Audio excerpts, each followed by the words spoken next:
Let's return to This Week in America. Here's your host, Rick Bratton. Welcome back, everybody, coast to coast. This Week in America, a 2020 International Book Awards winning finalist in the spiritualism category, Soul Seeker: Reflections on a Spiritual Journey from Darkness to the Light by Perspectus, shares his reflections on his true story from constant pain and suicidal thoughts to healing, redemption, and spirituality. The author's reflections, shared through his prose, poetry, and photography, begin with him trapped in a deep depression resulting from a 5-year battle with constant pain from an autoimmune disorder. Feeling hopeless and powerless, he hits the darkest night of his soul and decides to end his life. But the book is not about suicide, it's about rather redemption. The book also serves as an inspirational guide for others seeking their purpose and meaning to life's existence. Perspectus is the pen name of a veteran international communication and public relations professional with nearly 50 years' experience who currently resides in the Washington, D.C. metropolitan area. In addition, he's a published journalist, author, poet, blogger, and cartoonist. He maintains a sense of anonymity so he can be candid and sincere in sharing his perspective on the spiritual journey he has undertaken in the hope that in some small way his reflections might help others. Perspectus, author of Soul Seeker: Reflections on a Spiritual Journey from Darkness to Light, is our guest on This Week in America. Welcome to the program. It's great to have you with us. What a remarkable story that's helping so many people, and we hope to touch many others today. Thank you for being with us on the program. Well, thank you, Rick, for having me. I'm glad to be here. What prompted you to write this book? It must have been a profoundly personal spiritual experience. Take that, turn it into a book. And then the second part of that question, this unique blend that I mentioned of prose, poetry, and poetry as a format. First of all, why did you decide to share this story?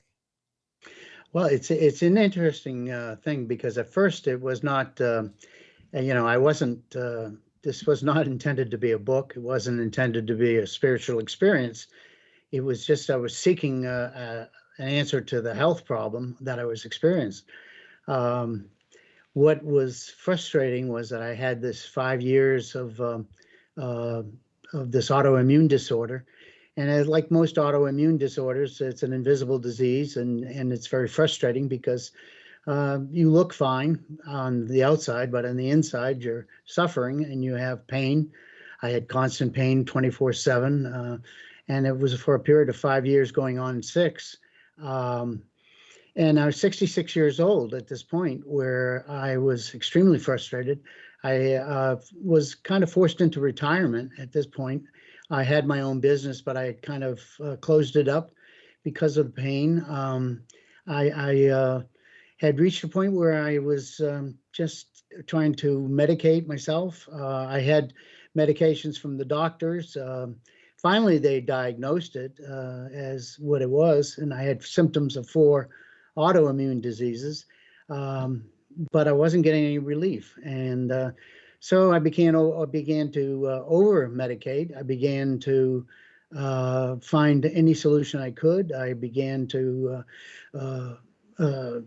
turn to alcohol. I turned to whatever I could, to drugs or anything, to try to kill the pain. And then I got to a point where I just figured the only solution I had was the fact that it was in a deep depression, and I decided that the only way I got out was going to be just kill myself. And I had decided that I was going to do it on a cruise to the Caribbean, and I thought I love the ocean, and I thought this was a great way to end my life, and it would be a good way to do it. But on the way down there, I suddenly, in fact, it's kind of ironic and kind of humorous that I was going to not kill myself on the way down. I was going to kill myself on the way back, but so not to ruin my wife's vacation, which I think it would have ruined her vacation no matter what. Well, but yes. when I got back, I suddenly got a respite, and I thought, well, it must have been vitamin D, whatever, and I suddenly felt better, and I thought, it's vitamin D, it's the sunshine. This is what I got to do. I got to move to the Caribbean. But about I got off the ship, and about a week later, it hit me right back, and it came all back, and it was in worse pain than I ever was. So I decided, I just lost my chance of, the final, what I should have done. So I decided what I was going to do is just, I was like, I didn't want to do anything messy. So I figured what I would just do is drink myself to death. And I nearly succeeded, but I, thank God, didn't. And I woke up in a hospital bed with a near fatal level of alcohol. And oops, that's my dog barking. Nothing wrong with that. Dogs bark from time to time, so that's Hey. fine. Okay. So anyway, when I woke up and I realized that no, I didn't want to die after all. And so I went through a recovery program, and through that recovery program, I went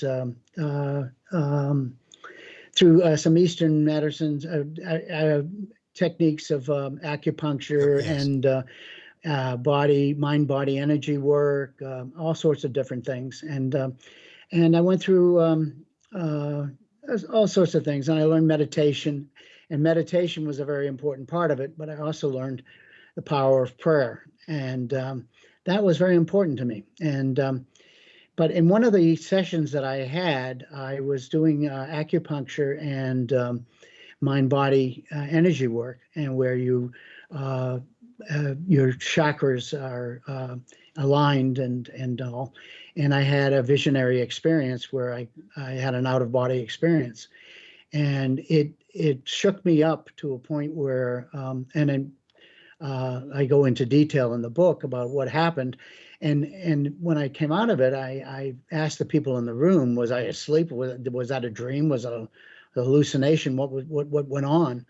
And they said nothing happened. You weren't asleep or anything. And there was nobody in the room. You just experienced it. And I couldn't understand, but it opened my mind, because I am a natural born skeptic.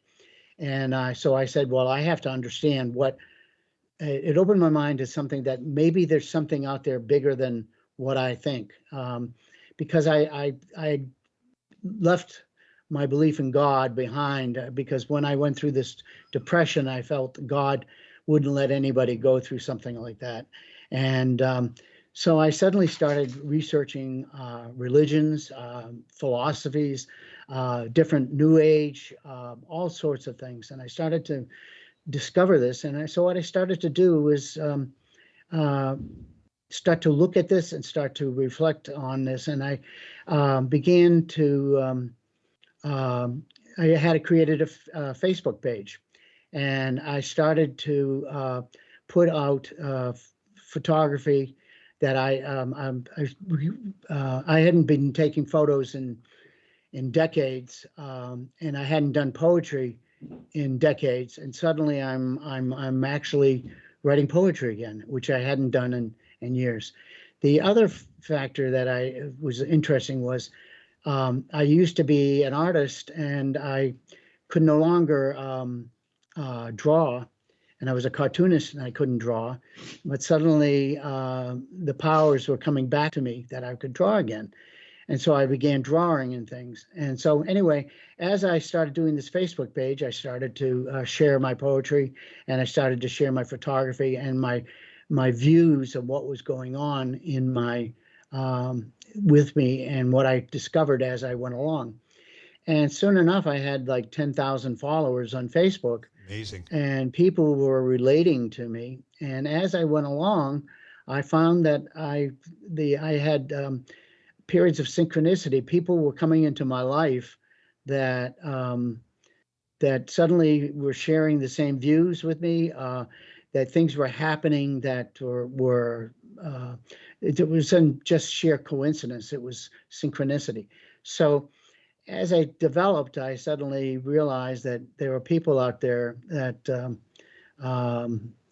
who were sharing the same views. And so that's when I realized 1 year later, as it turned out, in the 1 year period, I went to the doctor, and the doctor said, you don't have to come back anymore. the blood tests show that your disease is gone. And this, I attributed it through prayer, through meditation, and one of the other factors that I did was that I started getting out of my head and started getting into helping other people. And the more I helped other Yes. people, the more good things were coming into my life. And so, but giving service to others, I found that the more service and the more good things I put out there, the more good was coming into my life. And suddenly I realized that maybe there was something I could share with others. And so as I found out that my road to this spiritual awakening, there was a book there that maybe that this book could help other people on their journeys. Well, it definitely has, and you touched on so many elements of your life and this turnaround, this dramatic turnaround. Our guest on the program is Perspectus. His book is Soul Seeker: Reflections on a Spiritual Journey from Darkness to Light. The book is available at Amazon.com. You'll find it writersbranding.com, all the usual places. His website, IamPerspectus.com. Information, a lot of great information there. Information, you can buy the book there as well, and we'll give you that throughout the program. And then again, go to our website. You can find all the information and link on directly. Let's talk a little bit about. You decided to republish the book with a different ending, and now you're donating proceeds to a scholarship fund. Talk about that, the process that led you to republish. Yeah, this is very interesting. When I was back in college many years ago, in fact, it's more than 50 years ago, I worked as a work-study program. And that means that I had to do work in the university. And what I did was I actually pushed a broom after school. And I reported to this custodian who was a custodian / guard, security guard. And he would help me because I lived in an apartment in Boston. It was difficult to study during the exam periods. He would let me stay late in this one area, and so I could study late into after hours, and the building would be closed. I could stay late, and then when he was ready to lock up, he would let me leave.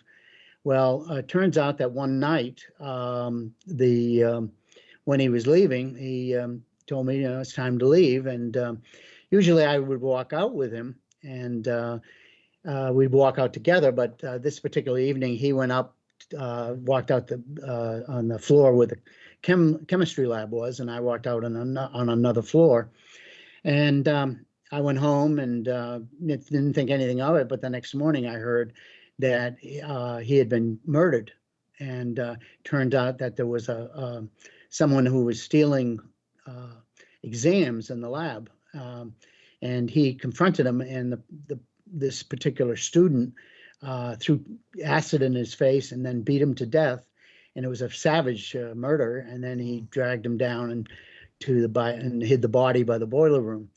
So so I was a very I guess I would say the next to last person to see him alive. So that really shook me as a student. And I went down the next day and talked to the detectives, and they didn't think they would be able to catch the young man.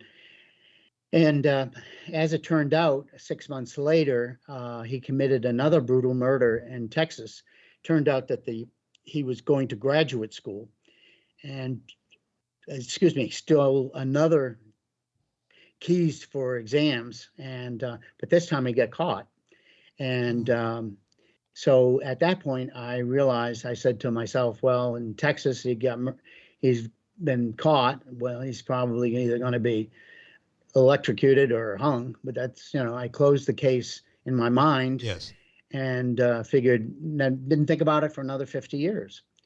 So what turned out was I went to my 50th alumni reunion, and I asked the alumni people, I said, I'm wondering about, did they ever do anything for him, give him a plaque or a memorial, or did they do anything for his family? Or and I said, could you also check and find out, I'm just curious, what happened to the man who killed him. Did they end up giving him, what his punishment was? Yes.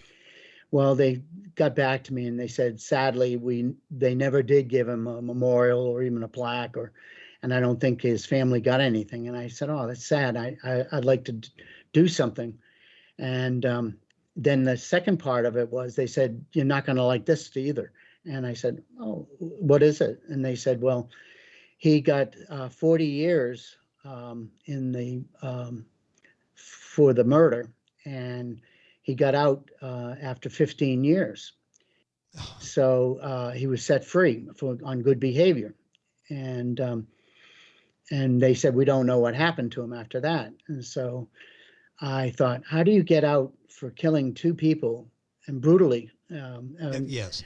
So I being an ex-reporter, in one of my professional careers, I did a kind of a deep dive into it and decided to figure out what happened to him. So I did some research and found out the whole story. And turns out that he did confess to the murder in Boston, but they only tried him on the murder in Texas, and so there's no statute of limitations. So I thought, so I dug a little deeper, and it turns out that he, through some loopholes, he got a there was a law that had been passed in Texas that it was designed for lower level criminals, that's for rehabilitation purposes, that if you went to school and got a degree and all, you could end up getting out early. So he got 2 college degrees while he was in prison, and by the good behavior points that he got, he was able to get up for parole. And every time he went up for parole, the city that he committed the crime in would appear at the parole board, and I think they went 7 times, and each time the town would show up and say, he is never to set foot. He's going to serve his complete 40 years, because the savagery of the murder, whether he was mentally ill or at the time or not, we're going to make sure that he never sets foot in our town again. And so they decided they would always show up and never let him get out free. But there was another loophole where the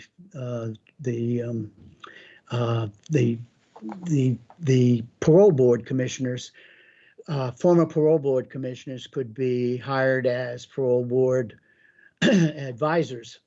You could hire them, and they could represent you.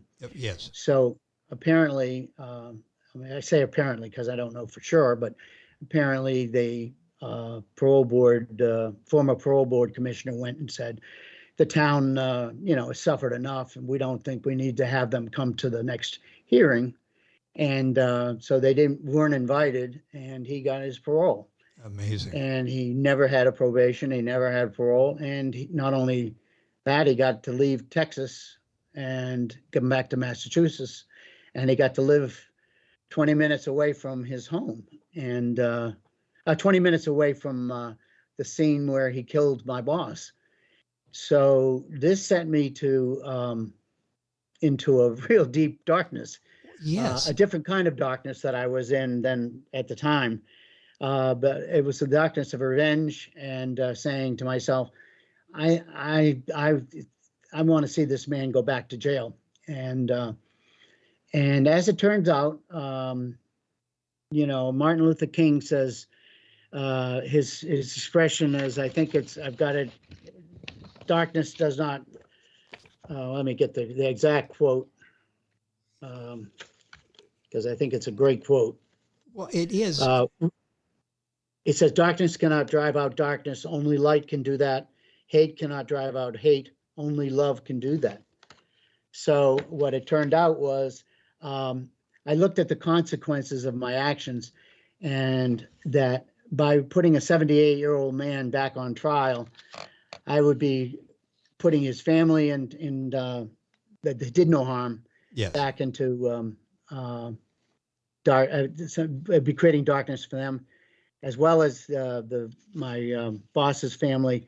they might they would have some consequences on that end too. So what I decided was, I made a short story very long, but best thing to do was not to go after the bad part of that and trying to go after them, but rather to put a scholarship fund into place by selling the proceeds of my book, rewrite the ending of my book, which, because really what it proved to me was that to stay in the light, keep him in the light, don't go back into the darkness.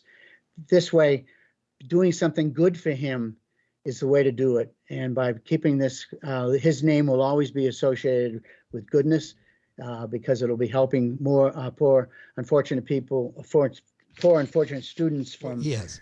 South Boston to get scholarships, and also the profits of this book would go for a scholarship fund. So Well, therefore, that's why I did that. And since I've done that, and interestingly, the very next day that I did that, I received unsolicited from my university a request from my university to say, would you like to start a scholarship fund? And so I know God is looking out and saying that's the right thing to do. Exactly. So good came out of that. And Exactly. another important point of the book you're talking about is not backsliding. And you were on the verge of that, and you addressed that in the book Soul Seeker, Reflections on a Spiritual Journey from Darkness to the Light by Perspectus. Perspectus is website, by the way, imperspectus.com. Book available at Amazon, all the usual places, writersbranding.com as well. Information on our website, thisweekinamerica.us. Got a couple of minutes left in the program. Would you give us maybe 3 key points that Soul Seeker reveals about one's role and meaning within the universe as both a physical and spiritual being? I know it's difficult to do that in a couple of minutes, but give us something, because you do such an excellent job of talking about the journey that you went through. Give us some key points. Well, a couple of things that I have learned in this process is being now, on focusing on the now. Yes. That there's nothing you can do about the past, and there's nothing you can do about the future. The past has happened, so there's nothing you can do about it, and there's nothing you can do about the future because it hasn't happened yet. So all we can do is what we can do about is now, today. And so what I know is that things happen for a reason, and so that when darkness happens in our lives, there's a reason. We'll never find or know the true value of light if we didn't have darkness, and if we didn't have pain or trouble, we wouldn't truly appreciate joy. So that's one of the things I found. The other is connection, that we don't miss a chance to realize that we're connected to everything on Mother Earth. We may take a chance to look up at the clear blue sky and marvel at His majesty, that we stand barefoot in the grass or sand, grounding ourselves in the vibrations of the earth, and touch a tree and just know that in the vibration, that the life-sustaining oxygen that's emanating from its limbs, and be mindful how everything and anything on this earth is all connected. So everything that we really need to not take for granted, that everything that we touch and breathe and eat and drink on this earth is all connected. And so we need to be mindful of it. And then finally, the third thing that I've gotten out of all of my journey is consciousness, that we are all souls and we are all connected. We are all connected to a universal cosmic soul, and that we're all souls we're just inhabiting these human bodies.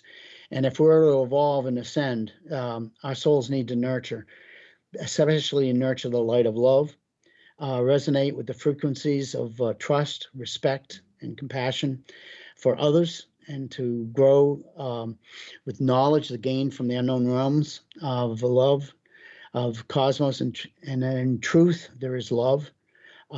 I started this journey brought in darkness, and it was brought on in illness and in pain, and I found my way to the light, and in doing so, I found that God's glory, compassion, and peace of mind.